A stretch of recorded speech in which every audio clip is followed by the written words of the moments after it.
سیاسی مسائل یہ حساس مسائل ہوتے ہیں، اس میں وہی بولے جس کے پاس علم ہے، دین کا بھی اور دنیا کا، سیاست کا بھی علم ہے اور شریعت کا بھی علم ہے۔ اگر دونوں علم ہیں تو الحمدللہ آگے بڑھیے، نہیں ہے تو چپ رہیے۔ انسان یعنی عقل مندی کا آدھا حصہ چپ رہنے میں بھی ہے۔ آدمی کو کیا بولنا صرف معلوم ہو نہیں، کب بولنا، کیسے بولنا، کب نہیں بولنا، یہ بھی معلوم ہونا چاہیے۔ بہت سارے لوگوں کو بولنا تو آتا ہے، چپ رہنا نہیں آتا ہے۔ بعض مرتبہ ایسا ہوتا ہے کہ چپ رہنا پڑتا ہے، یہ بھی عقل مندی ہے۔ اللہ کے رسول صلی اللہ علیہ وسلم جب غار ثور میں تھے، ابو بکر صدیق رضی اللہ تعالیٰ نے کہا اللہ کے رسول اگر یہ لوگ نیچے جھک کے دیکھ لیں گے تو ہم دکھائی دیں گے۔ آپ نے کیا کہا؟ اسکت، چپ، ان دو کے بارے میں تمہارا کیا کہنا جن کا تیسرا اللہ؟ تو آپ نے چپ کرا، ابھی بولنے کا ٹائم نہیں ہے، سنیں گے تو آواز ہماری جائے گی، نہیں جھک کے دیکھنے والے بھی جھک کے دیکھنے کچھ آواز آ رہی ہے۔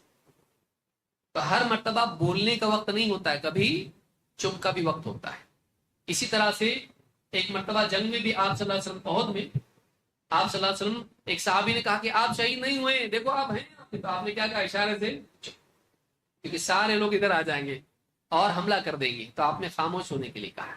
تو کبھی چپ بھی ہونا پڑتا ہے۔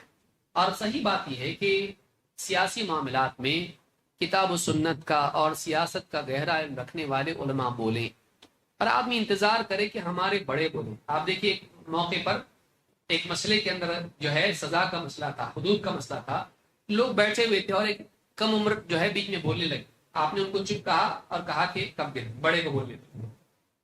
تو بڑے کو بولنے دینا چاہیے۔ یاد رکھیں ہمارے پاس علماء ہیں، وہ بولیں، آپ چپ رہیے۔ نہیں کوئی بھی نہیں بول رہا اس لیے میں بول رہا ہوں۔ اللہ کے بندے کم سے کم اتنی عقل تو ہونا چاہیے کہ سب چپ ہیں، اتنے بڑے بڑے کا مطلب چپ ہونے کا وقت ہے، بولنے کا نہیں۔ تو یہ تو سوچتا کم سے کم کہ یہ بولنے کا وقت نہیں، اسی لیے تو کوئی نہیں بول رہا، تو چپ رہے۔